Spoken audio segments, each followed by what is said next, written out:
the best thing now which the Kingdom of Saudi Arabia, the Kuwait government and the Bahraini government, we have requested them when the delegation had met that they must ensure that Pakistan must be brought back in FATF grey list. That is where we will be able to control this terror financing of all these terrorist organizations. And do you know that when this person was made the field marshal in Pakistan, a US designated terrorist called Muhammad Ehsan was sitting right beside the field marshal.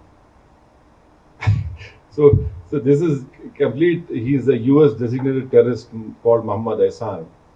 And there are photographs him shaking hands with this field marshal. So there is a clear-cut evidence of Pakistan's involvement. These terrorist groups are prospering over there. They are being trained over there.